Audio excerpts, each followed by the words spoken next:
जगाच्या अर्थव्यवस्थेमध्ये देशाला अग्रणी आणण्यासाठी मोदीच्या नेतृत्वात प्रयत्न होत आहेत। येणाऱ्या काळात भारत महासत्ताक बनवण्यासाठी भारतीय जनता पक्षास मतदान करावे। आपले मत भाजपासाठी नाही तर भारताच्या विकासासाठी असणार आहे, असं मत राज्याचे उपमुख्यमंत्री देवेंद्र फडणवीस यांनी केलं आहे। समाजातील प्रत्येक घटकाला बळ देऊन उभे करण्याचे काम मोदी सरकारने केले आहे। तेव्हा विकासाचा वाढता आलेख कायम ठेवण्यासाठी नांदेड लोकसभा मतदारसंघाचे उमेदवार प्रताप पाटील चिखलीकर यांना भरघोस मतांनी विजयी करून मोदी साहेबांचे हात बळकट करावे असे आवाहन उपस्थित मतदारांना उपमुख्यमंत्री देवेंद्र फडणवीस यांनी केले आहे। किंवा विधानसभेची निवडणूक नाही आहे, देशाचा नेता निवडण्याची निवडणूक आहे। 5 वर्ष देश कोणाच्या हाती द्यायचा याचा फैसला करण्याची निवडणूक आहे।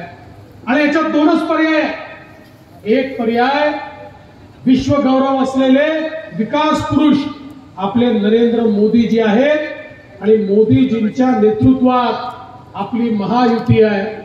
मोदीजींच्या नेतृत्वामध्ये आपले शिवसेनेचे आपले एकनाथरावजी शिंदे आहेत। मोदीजींच्या नेतृत्वामध्ये राष्ट्रवादी काँग्रेस पार्टी आपले अजितदादा पवार आहेत।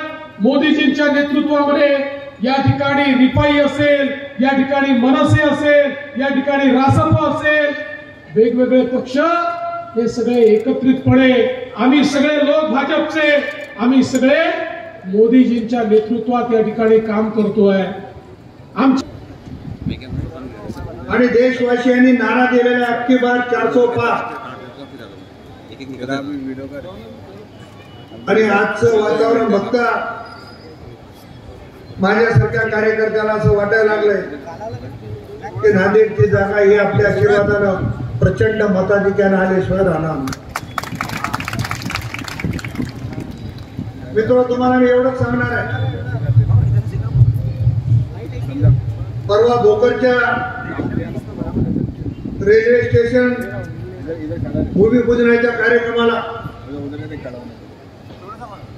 चव्हाण साहेबांनी आम्ही होतो। आदरणीय मोदी साहेबांनी ऑनलाईन त्या रेल्वे स्टेशनचं भूमिपूजन केलं। नांदेडमध्ये एक रेल्वेच्या निमित्ताने इतिहास घडला। नांदेड असेल, मुदखेड असेल, उमरी असेल, भोकर असेल, ही सगळी रेल्वे स्टेशन नव्यानं बांधली जाणार आहेत। रेल्वेचे अनेक प्रकल्प मंजूर झाले। या ठिकाणी आहेत मुनेर, वारनू आहेत, मराठा आहेत, लिंगायत आहेत, दलित आहेत, मुस्लिम बांधव सगळी मंडळी आज भोकरमध्ये देवेंद्रजी आपल्या मुखातून या भोकरच्या विकासाकरता आपला उदार अंतःकरणापर्यंत देत आहात आणि पुढे देणार आहात याच्यावर माझ्या मनातील मात्र शंका नाही। मगाशी अहमद आझमखानने उल्लेख केला, आपल्याकडे या भागामध्ये रस्ते झाले, नगरपालिकेची कामं झाली, आदिवासी क्षेत्रातल्या 11 गावांना फायदा झाला, आपण रस्ते केले, पायाभूत सुविधा उपलब्ध करून दिल्या आणि पालकच्या गणपती मंदिराला सुद्धा भरभरून पैसा पालकमंत्र्यांनी दिला, निधी दिला, त्यांनी दिला आणि पालकचा गणपती बाप्पा आम्हा सर्वांना पावलेला आहे। मी तो मला मुद्दाम सांगितलं पाहिजे। या परिसरामध्ये एक आनंदाचं वातावरण आहे आणि सगळ्यात महत्वाचा प्रश्न जो अजूनही गती द्यायला लागणार आहे तो म्हणजे पिण्याच्या पाण्याचा प्रश्न, नैसर्गिक प्रश्न आहे।